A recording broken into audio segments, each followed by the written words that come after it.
আসে বর্তমানে নিয়ে আসছে যারা বাবিগুলো আমার সদস্য দাঁড়িয়ে যান।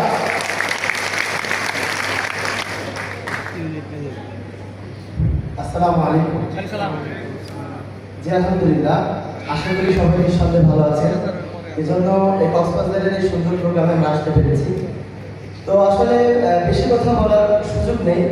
তো আমি বলতে চাই আজকের এই সফলতা এটা আমার কাছে আসলে খুবই কল্পনাও করতে পারিনি যে আমি এই পর্যায়ে আসতে পারবো।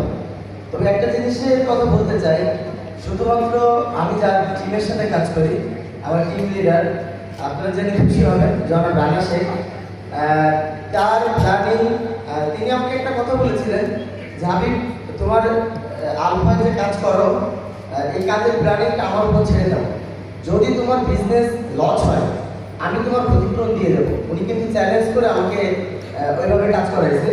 তো সত্যি আমি তার প্ল্যানিংটা অনুযায়ী অনুসরণ করে কাজ করছি, আলহামদুলিল্লাহ আমি আজকে সফল।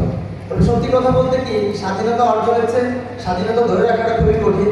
তো আমি যেহেতু স্টেজে চলে এসেছি, আমি চাচ্ছি না আমি এই স্টেজটা কখনো নামতে চাই, আমি এটা ধরে রাখতে চাই।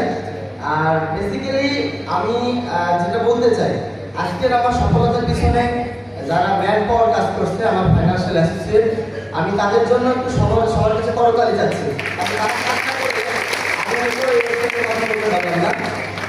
আমি মাগুরাতে কাজ করি, মাগুরা, মোহাম্মদপুর, শালিকা এবং শ্রীপুর, আমি 4টা থানাতে কাজ করতেছি এবং 4টা থানাতে আমি ফাইন্যান্সিয়াল অ্যাসোসিয়েট তৈরি করতেছি।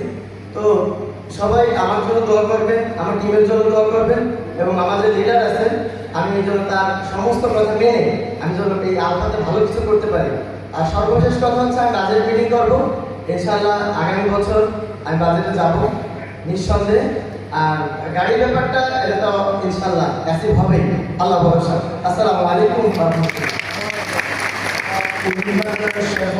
যাবো তার আগে আমি ট্রান্সপারেন্ট রেডি থাকতে বলবো।